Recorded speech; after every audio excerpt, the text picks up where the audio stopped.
एक मुस्लिम लेखिका ने हिंदू समाज के लोगों के गालों पर कैसा करारा थप्पड़ मारा है, जरा देखिए।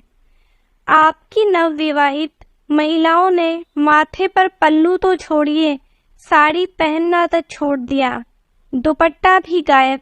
किसने रोका है उन्हें?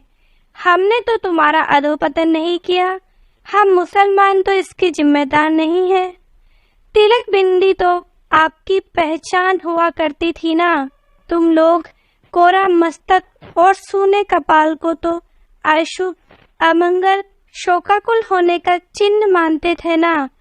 अपने घर से निकलने से पहले तिलक लगाना तो छोड़ा ही, आपकी महिलाओं ने भी आधुनिकता और फैशन के चक्कर में और फॉरवर्ड दिखने की होड़ में माथे पर बिंदी लगाना तक छोड़ दिया। यहाँ मुसलमान कहाँ दोषी है?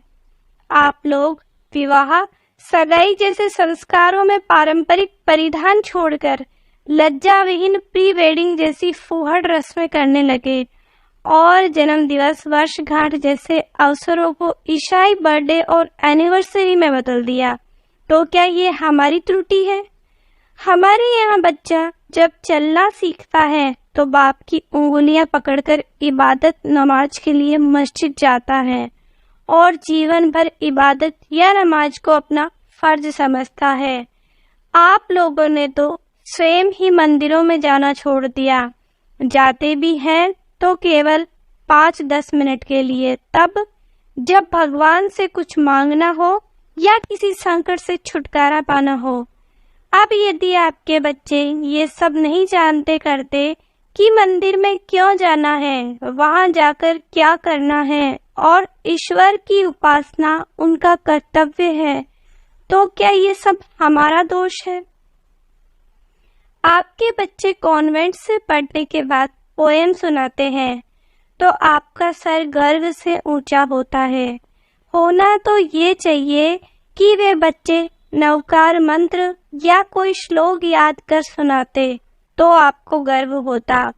इसके उलट जब आज वे नहीं सुना पाते तो न तो आपके मन में इस बात की कोई ग्लानि है और न ही इस बात पर आपको कोई खेद है। हमारे घरों में किसी बाप का सिर तब शर्म से झुक जाता है जब उसका बच्चा रिश्तेदारों के सामने कोई दुआ नहीं सुना पाता।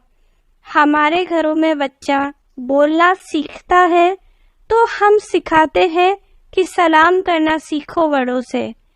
आप लोगों ने प्रणाम और नमस्कार को हेलो हाय से बदल दिया, तो इसके दोषी क्या हम हैं?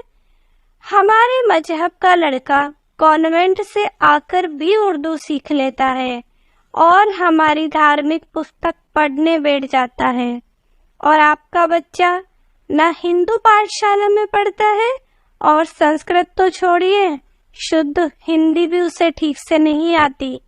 क्या ये भी हमारी त्रुटि है?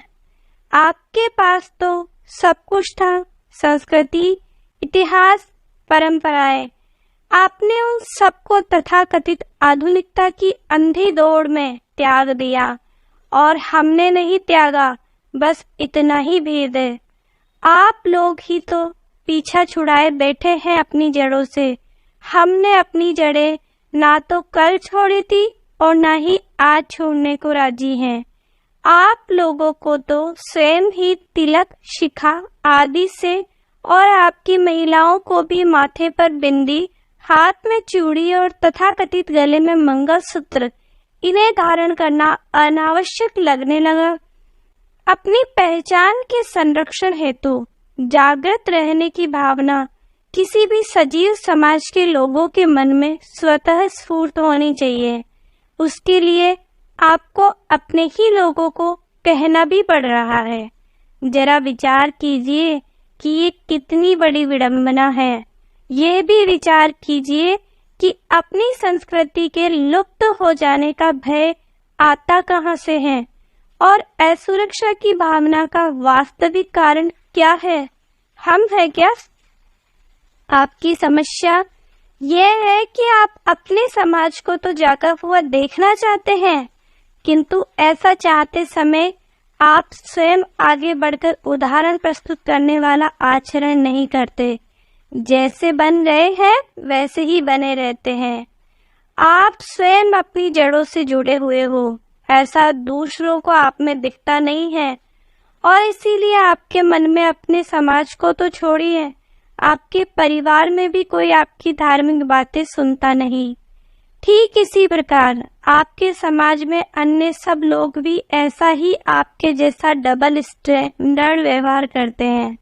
इसीलिए आपके समाज में कोई भी किसी की नहीं सुनता। क्या ये हमारी त्रुटि है? आपने अपनी दिनचर्या बदली। एक समय था जब आपकी वेशभूषा से कोई भी बता देता था कि ये मारवाड़ी या वैश्य परिवार से हैं। आप लोगों ने अपनी वेशभूषा छोड़ी, आपने अपना खान पान बदला। लहसुन प्याज आलू खाना आपके लिए आम बात हो गई। शराब व मांसाहार भी आदतें हो गई। कृपया इस बारे में जरा गहन चिंतन करें। Thank you. आपको ये बात कैसी लगी प्लीज़ कमेंट में ज़रूर बताइए। Thank you.